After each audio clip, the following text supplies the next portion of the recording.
Good deal. Good morning, folks. My name is Ravi D. I'm a cataract surgeon in Cherry Hill, New Jersey, and I just came off the Academy board. Chris Rapuano, who's sitting here, is actually president of the Academy this year of the American High-Performing Ophthalmology. And I was a trustee of the Academy for 6 years. And I was senior secretary for ophthalmic practice. Today I'm going to speak about how to run a high-performing ophthalmic practice in today's environment. I have no relevant financial disclosures. So, first I would mention that our supply is increasing in the years ahead.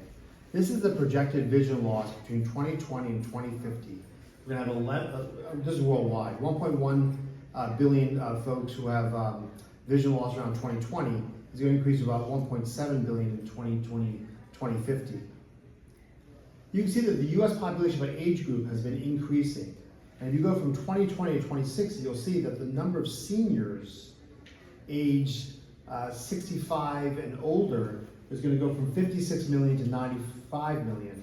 And that's going to be about 17% to 23%. So we have an increasing number of patients who are going to have cataracts, glaucoma, macular degeneration that we're going to try to get into our practices. At the same time, we have Medicare payment decline. And you can see that here, where physicians are the only group, and practices are the only groups that have been having a sort of a stagnant, if not a decreasing reimbursement over the last 25 years. Whereas hospitals and SNFs, skilled nursing facilities have their payments built in. We've actually had, if you include inflation, about 22% up to 2022.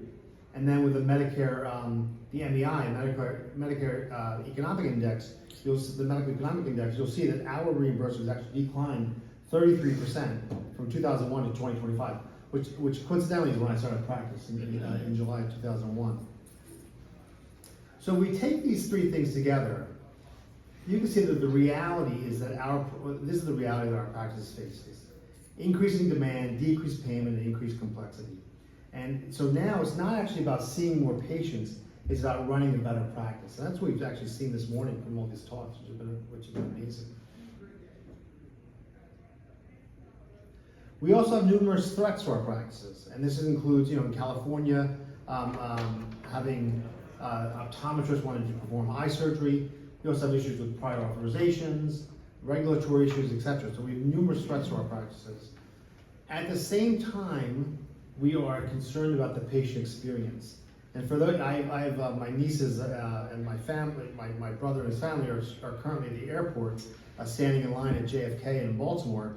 And the patient experience is, typically, traditionally we thought about our patient waiting room as being almost like an airport waiting area. We want to see that transformation to go to increase the patient experience. And really, if we want to learn about the patient experience, we can look to industry and look to see the experience that somebody typically has in an Apple store. And that is part of the principle to improve the patient experience. We have to start thinking about patients as consumers, because they are consumers. When the experience they have may actually be more important than technology, where processes drive the outcomes. I'm one of those folks who goes to the Berkshire Hathaway meeting every year. I go out, I get up at 6 o'clock in the morning to listen to Warren Buffett talk about value investing and pearls on life. And one of his tips, which I've always come back to, is that it takes 20 years to build a reputation and 5 minutes to ruin it. The second sentence of that is, if you think about that long enough, you'll do things differently. And we heard this morning, one bad experience can scale. One bad patient experience can go onto social media, they can blow it up. And the other speakers have addressed this, which has been wonderful. Now I want to mention something called the progression of economic value. This is a very busy slide from Pine and Gilmore on the left. But I want you to think about, I'm going to go through this twice. Think about something as being a commodity, a good, a service, an experience, or a transformation. Okay? You're selling the same product. Now you're going to see red line, you can see red dot stars on the left, and you can see images on the right. And think about the Apple Store during this whole process. Let's think about a cup of coffee. If you were to buy coffee beans, this is before inflation and before going on with the tariffs and all that stuff. But like, so this is a slide from a year ago. But like, think about coffee. If you bought coffee beans, grind them down, make yourself a cup of coffee. That's about 5 cents a cup, 5 to 15 cents a cup. If you were to go to your local supermarket, buy a jar of Maxwell House, you make yourself a cup of coffee, look about 15 cents a cup. If you were to go to a local diner, you probably have a cup of coffee for about $1.50 a cup. That's now typically $2 or $3 a cup, but that is coffee as a service. So a commodity was coffee beans, a good was Maxwell House, a service is coffee for $1.50 to $2. The cup of coffee at your desk, do you guys know how much that cup of coffee is at your desk right now? That you guys have right now? Mm-hmm. How much? Oh, this cup of coffee that I have here? No. It was free, I got it. Yeah. You know what the cost was? It's about $20 a cup. Those large vats of coffee, when you go to a meeting, those are like $750, $500, $750 for that big, huge thing of coffee. It's about $15, $20 a cup of coffee. That's why when I get a cup of coffee here, I fill up to a half or a third. And then, because I don't want to get the whole cup and not drink it. I want to have, because I know what the cost is. Then you have coffee as an experience. And that's really what meeting somebody at Starbucks is. Let's have the experience of a cup of coffee, good music, it sort of become the town center, etc. But this is the progression of economic value. And then when I first made this slide, I Googled what is the most expensive cup of coffee in the United States. And it was $75 a cup for a rare cup of coffee at a coffee house in San Francisco, which has since gone out of business. But I was sitting and I gave this talk at the Academy at the something called the Ophthalmic Business Council, and Steve McLeod, who's Jamaican American, and he's like, "Well, Ravi, what about Jamaican cups of coffee?" But I think that's how I think about coffee experience. If we bring this together, what is the progression of ophthalmic value? Think about that cup of coffee as an experience, and think about the Apple Store. And we're trying to transform patients' lives, increase the patient experience. So, we used to think about physicians as being, as part of a practice, I'm going to go to the practice, etc. But now really we do have to think about our practices as brands. We really are brands. Patients choose brands. Part of that is flow redesign. You think about, again, I came off as senior secretary for ophthalmic practice, but we were really into lean management. There's so many things we can learn about lean management from industry. And this is the Retina Group happens to be in Austin, Texas, but how they redesigned their practice to go from really busy walking, etc., to have pods, etc. Because patients are looking at throughput. How quickly can I get in and out of the office? How quick, while still having a great patient experience. And Sarah Opalano I've heard her talk many times, and I always write down notes as she's speaking because her talk was amazing. But this is where practices actually lose money. Inefficient staffing, physician idle time, poor clinic flow, supply waste, underutilized OR time. And this is a cost control problem. But we can turn this on its head and create opportunity. But these are top five cost levers of how can we optimize our staffing, optimize our clinic throughput, optimize our OR utilization, standardize our supplies. For those who do retina injections that fall on the ground like my cup of coffee, like a cup of water there, or you lose supply. That's $2,000-$3,000 an injection, a vial, etc. Things expire. So these are what practices have to. If they want to increase profitability, you have to look at costs. If you leave here today and only fix 3 things. When Steve Jobs was when he would have his retreats, Steve Jobs would pick the 20 folks in the Apple who he wanted to start a new company with, and he would take them on a retreat. Spend all weekend with them, doing this, that, whatever, and then they would create a list of their top 20 priorities. And he'd cut out the 19 of them. We're going to focus on this. If you do only 3 things, I would focus. These are where your highest ROI are going to be. Your no-show rate, which our first speaker talked about, which Sarah spoke about, technician utilization, and physician idle time. Now I'm going to talk about the risk you don't see. And actually, Sarah mentioned this, which is fascinating. It happens in every specialty. It's small amounts over time. It can lead to long-term accumulation. and it can happen from some of our most trusted employees. And this is theft. When you think about theft, you think about someone stealing from the cash register. But there's also something which I think of as theft of time. And I've been going to the academy, for 25 years. I've been going to the mid-year forum for 25 years, and we lobby on Capitol Hill. And in my view, prior authorizations is simply theft of time. You're stealing your time. And you have some. And I know that the chairman of the board of the AMA, David Azis, he's an ophthalmologist. He has in California. He has 2 full-time employees who just deal with prior authorizations for his practice. So you're doing all these sorts of things. Also theft of product, and also theft from nefarious relationships. And with that, I want to give you a case study. So I posted on. There's a group of something called ophthalmology influencers, and there's also a technician Facebook group, etc. But there's something called ophthalmology influencers, which is sort of a group of like 400 or 500 ophthalmologists who like to exchange ideas. They say, hey, look, I'm giving a talk on this topic. Would somebody please reach out to me? It was a couple years ago, and a solo practitioner ophthalmologist in northern New Jersey said, Ravi, I have to talk to you. I was raising young kids. She didn't say that, but she was super busy, started her own practice right out of residency, etc. And there was somebody in her building who was an office manager for a chiropractor. And it wasn't working out with the chiropractor, like she wasn't, that front desk person wasn't happy. So but they became friendly, and she became the office manager for this solo practice. Happens to be a female ophthalmologist. And she said, and these are quotations from our conversation for an hour. I trusted her implicitly. After a few years, the doctor was making all the deposits. She got busy, became more trustworthy. You know what? You're getting so busy. Let me make the deposits.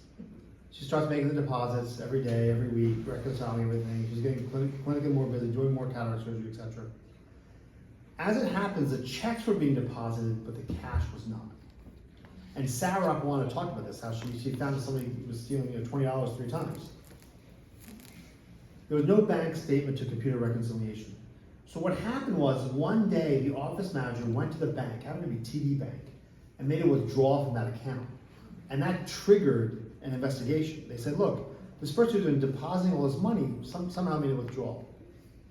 So like, oh no, she's my favorite person, this and that. Asked her for the receipt, she couldn't find the receipt, it was in her car, except there was this long story, but there was no reconciliation. The accountant denied responsibility. Long story short, she confronted the person. The woman called up that night. Her kid had issues. She was going through divorce, etc. So that's why she said she claimed that she stole the money, but she was going to pay her back, never paid her back, etc. But there was the accountant denied responsibility, and then that totally. This is a true story. Totally puts down the office manager called the ophthalmologist on a Saturday morning. Said, "Hey, I'm thinking about driving down to the shore today. It's such a beautiful day. Would you like to go with me?" And the ophthalmologist said, it's kind of weird, she's never called me before to go out to spend the day with her. Since she said no.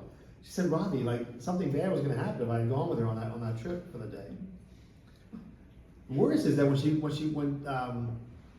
she fired that person, what happened was the VP of the bank came to the office, dropped off the investigation. The woman was there at the front desk.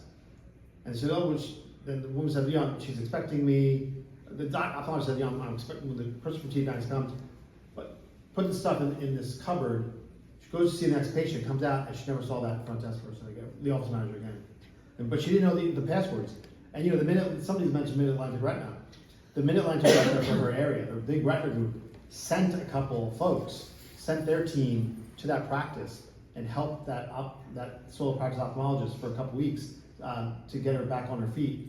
And then she's always been very thankful to them for many years. But she didn't check back.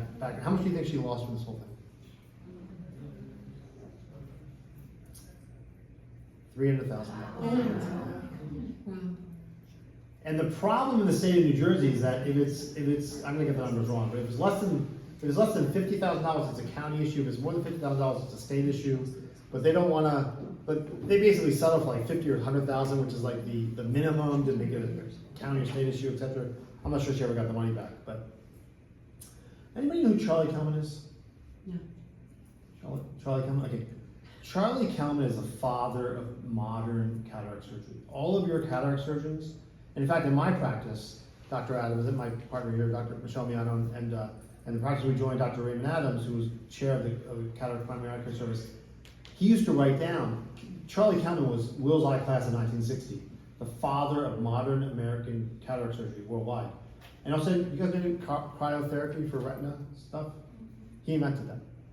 That was his innovation, cryotherapy for retinal breaks. So I want to why would I stop and give a lecture about Charlie Kelman? Because basically, and actually I should say, Dr. Adams used to write down, not phaco emulsification, you write down Kelman phaco emulsification. Because when you do phaco emulsification, it's actually Kelman phaco emulsification cataract surgery. It should be named after him. He has an amazing book called Through My Eyes, the story of a surgeon who dared to take on the medical world. And after reading the book, I teach medical students once a month on the second Tuesday morning, and I always take them to this one. If you guys ever get a chance on the 8th floor at the Wills Eye Hospital, where the classroom is, the library, but they have where this picture is, it's just extraordinary. And we walk by it every day. Read that if you get a chance. Read about Charlie Kelman. And if you get a chance to read his autobiography, I collect rare books as a hobby. And these books will go anywhere between $10 and $400. It sort of has like this cult following. And there's somebody in this room who owns about 6 copies of this book. Somebody's hoarding them. I don't know who that is. So, but my point is that, first they call you crazy, and really the entire ophthalmology system called him crazy. And then when you're the star, you're the star. But in his book, he writes about Marcia.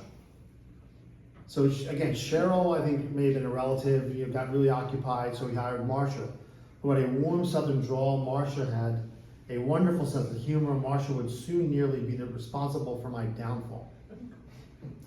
Nearly responsible for my downfall. He found out that she had taken $60 because a patient had called, next paragraph talks about a patient had called. He remembered seeing the patient that day, he reconciled. She stole $60, so he fired her right away. But for some reason, down at the bottom, he left to go, he had to leave as soon as Cheryl came back from the lab. I left her alone in the office. A few weeks later, you probably know where the story's going. A few weeks later, Dr. Kelman got a call from an acquaintance of his who was the head of the medical board at the hospital. And the board is going to hold an inquiry. Someone has informed the hospital directors that you have been doing experimental surgery and that you may have blinded 4 people. The board is going to hold an inquiry. Dr. Kelman went to the charts to find those 4 people. And he figured out, I rushed to my files for the records of those 4 patients. The first one I saw was missing, probably misfiled. I hate putting text on the slide, but as you can tell, but this is so important. The second file I thought was missing. The third and the fourth were not there either, and my records were gone. Oh my God, Marcia! I had left her alone in the office after I had fired her. The pieces suddenly fell into place. And he was doing these early. In reality, he was doing the early case of phaco emulsification. He was doing on end-stage eyes. Central retinal vein occlusion. These neovascular glaucoma. He was doing on terrible eyes. And this, when he said, "Oh my God, Marcia," it made me think of something. I thought to myself, Marcia, Marcia, Marcia.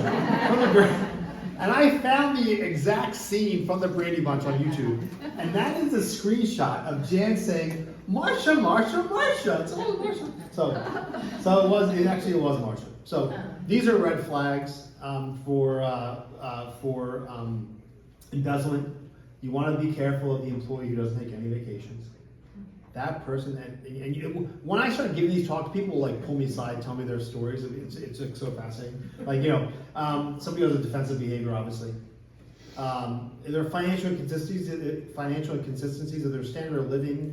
It sort of starts to exceed what you pay them, what you think you pay them. Or there's lifestyle mismatch, as I mentioned. But you've had these folks anecdotally who had a gallbladder surgery and they're back at work 2 days later. Because they don't want anybody And Sarah, and I'm going to mention this, but there are simple safeguards, and all of these signs. I'm trying to get to the top 4. This is like 11 signs. There's an embezzler, but putting 11 is too many, so these are the top 4. And I'm happy to share these slides with you.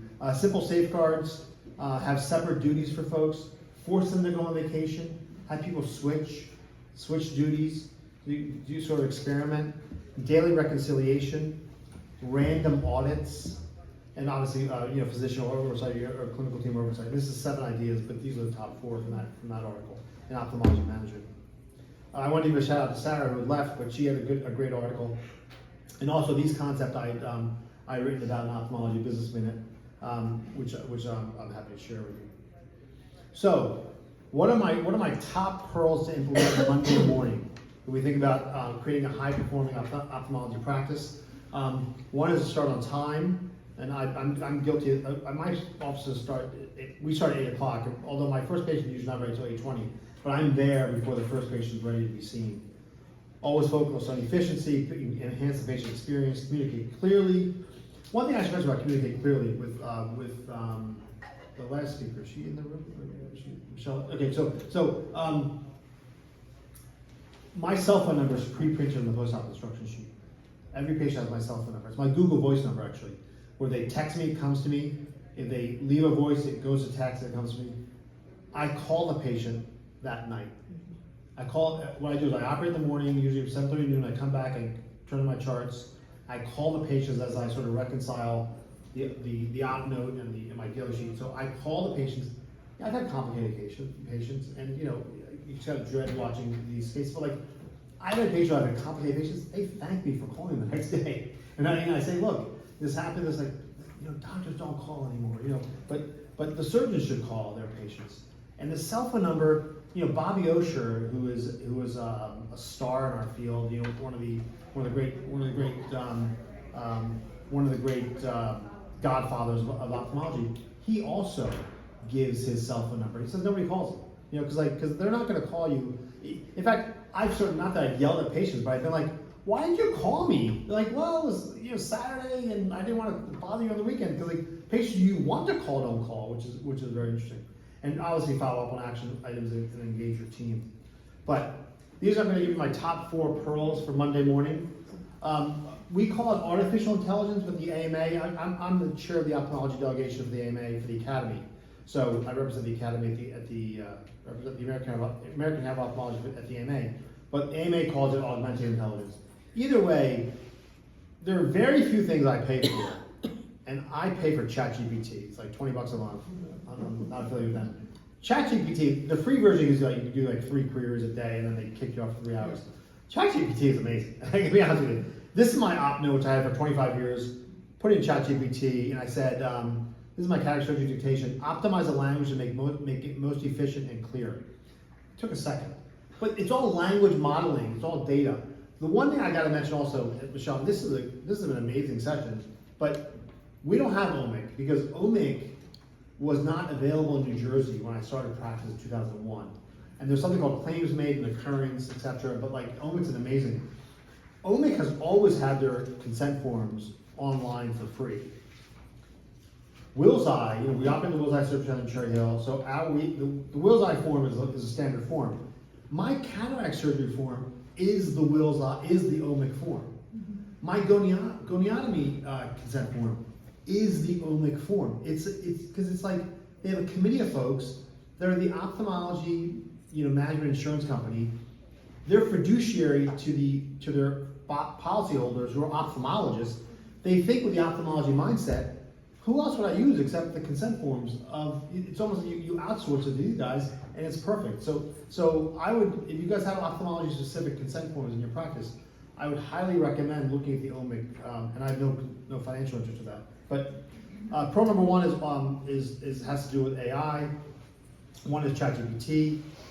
The second is the AI scribe. It drives me crazy. I can say this to one of my partners because I'm recording this. It's like, I hate, the scribe is always the first to go because all of our technicians are cross-trained, and it drives me crazy. And I should disclose my brother's an investor in a scribing service out of Venezuela, or Colombia, one of those places. but I was gonna hire that person for 15 bucks an hour.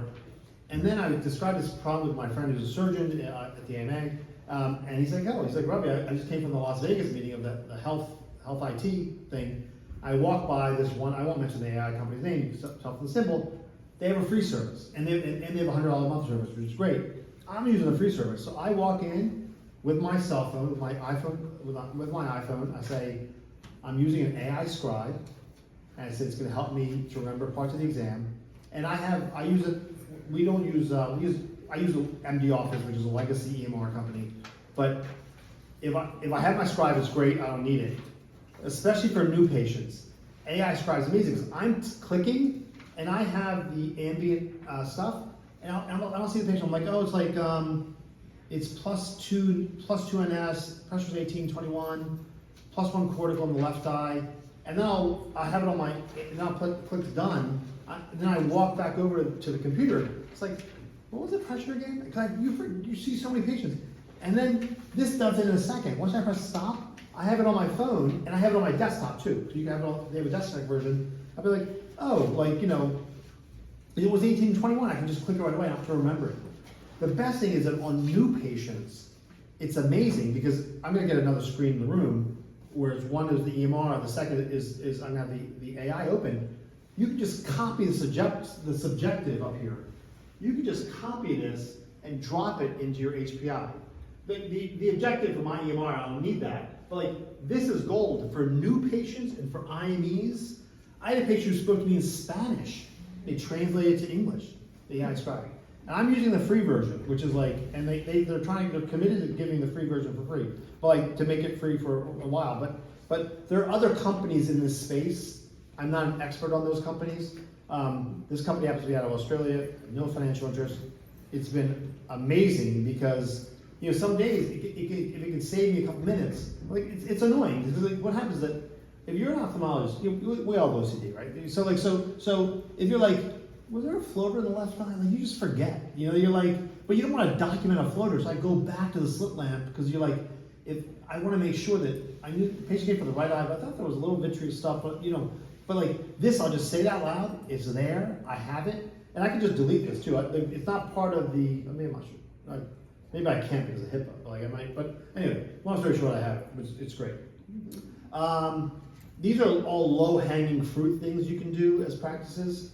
Second is that when COVID hit,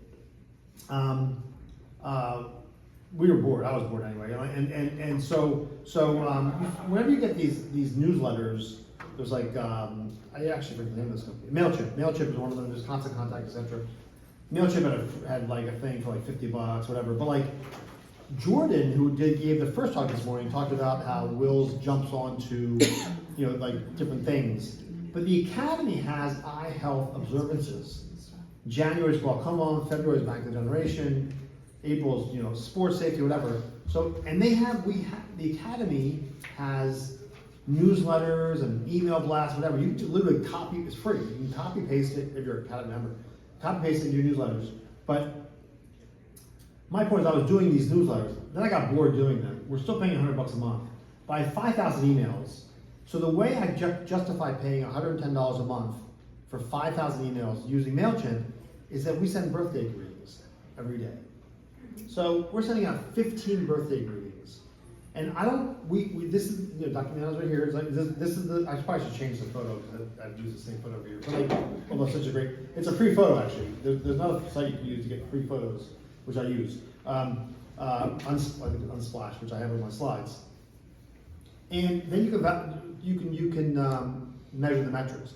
So 100 when you're paying all these are $100 a month, $200. You're paying $100 a month for MailChimp. I got too lazy to do newsletters because they're a lot of work. And then patients they'll unsubscribe you. Everyone likes a birthday greeting. When you get an oil change, the guy do your oil change for them, they send you a birthday greeting. But like it's kind of it reminds patients of who you are. Third is big data. You can identify blind spots and improve your decision making. As administrators, at a minimum, have you guys heard of the Irish Registry? You guys should all be in the Irish Registry because the Irish Registry is going to save you 9% of your Medicare billing because you get all this MIPS and all that stuff. Irish Registry is now in the background, and we actually pay. I can't believe we pay $5,000 a year. We pay the $2,500 a month for two of us. $25 a year for two of us. But we have, through Verana, we have they handle our Irish registry. But what's nice is that you can look at, are we emailing patients, are we emailing the doctors, are we doing the current medications, etc. And there are just a bunch of different metrics that we use. Are we doing the diabetic eye exam? Are we communicating the diabetic retinopathy with the patient, to the physicians? And now our metrics are really high, like 98%. Because now we have the coach, and, but it's one of those things where it is a value add. Finally, something called, the AAOE, I was, senior secretary for that, but like collaboration is amazing. This group has now like 2,500 group members on AAOE Talk, which is actually, it was a listserv, but now it's an app, Mobilize app, which is great, because now I actually have all the notifications turned off. So I only look at those emails when I engage the app. And these are the benefits of AAOE. I'm not on the board anymore, but I spent like 10 years on the board and in the academy board role. But this is a couple $100. I mean, this will pay for itself. This will pay for itself with any of these posts. And these are screenshots of posts that I took when I gave this talk. Somebody posted about insurance benefits and surgery, asking about benefits where they were checking the benefits of the patient 6 weeks out, and the day of surgery the insurance changed, so they got screwed in the billing, etc. But how do you guys handle that? How are you guys handling humanotherapy? You're throwing it out to 2,000 people. Virtual credit cards. Sarah mentioned that. How do we deal with virtual credit cards? And then you can say, hey, wait a minute. There was another article on virtual credit cards, the hidden fee costing doctors millions every year. So this is what other administrators are thinking about. And this has been a great resource. It has a search function too. Sometimes I won't post anything. I'll just search on the Mobilize. Has this topic come up? For this talk today, I posted, hey, what are the most important topics today that you guys are dealing with? And you can go through the other posts that they've had recently. Finally, Sarah has that great slide that I didn't want to use about on the circle because I don't want to steal it, but that's a great slide on the the check-in, etc. But also the AAOE, we came out with this about the resilient practice, and this is right around COVID. Talking about financial resiliency, the patient experience I spoke about, disaster planning. The next COVID is going to come at some point, etc. And also resilient leadership. With that, I want to thank you. You can go to, if you click on this QR code, it'll take you to my blog, Protecting Sight. And the Academy, I don't know, you guys have all heard of the American Academy of Ophthalmology, and the hashtag for the Academy is Protecting Sight, Empowering Lives. Protecting Sight, Empowering Lives. And when I started my blog, I had ophthalmologist.wordpress.com. I tell people, go to my blog, ophthalmologist.wordpress.com. And I was like, I wanted to rebrand myself. And the Academy came out with Protecting Sight in 2014, 2015. And then in 2018, I was like, well, I own Ravi D, on my first name, last name, I own this. It's like, I wonder who was Protecting Sight, the Academy's hashtag. And the Academy did not register Protecting Sight. So I own protectingsight.com. It would be the same as owning bullseyehospital.com. But so, with that, I want to open to questions. 10 minutes left. I had a comment. You got a comment, that's right. He probably owns MichelleMiano.com. Yeah. No, I was going to say the birthday thing. When we first did it, I kind of thought it was silly. A little bit. But I love it, but I thought it was silly.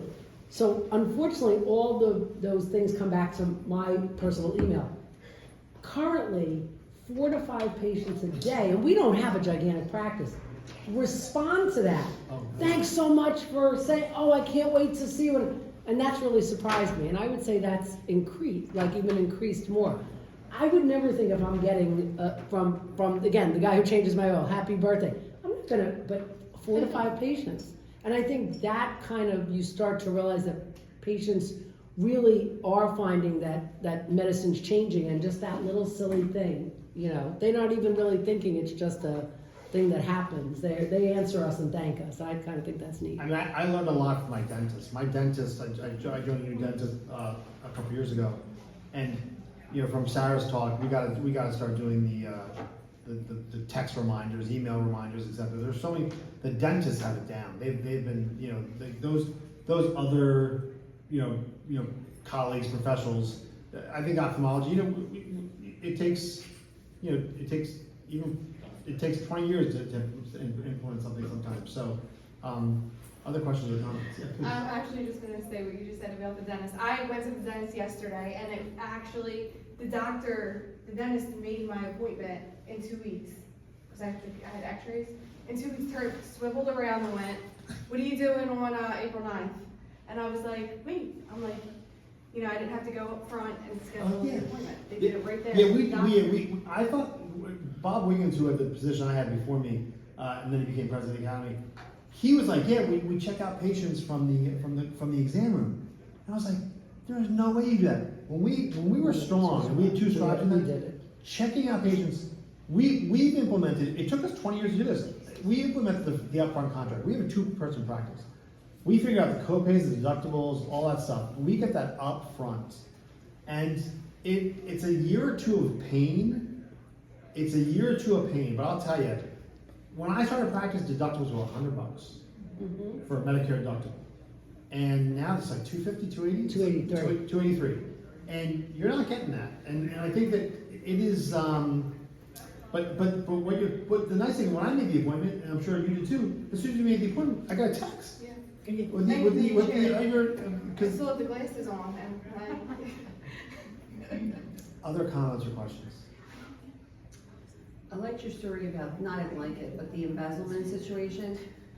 I had that same thing. My husband and I had a business, a lumber business, and we had a long-term secretary who was our child's nursery school teacher. Talk about trust, right?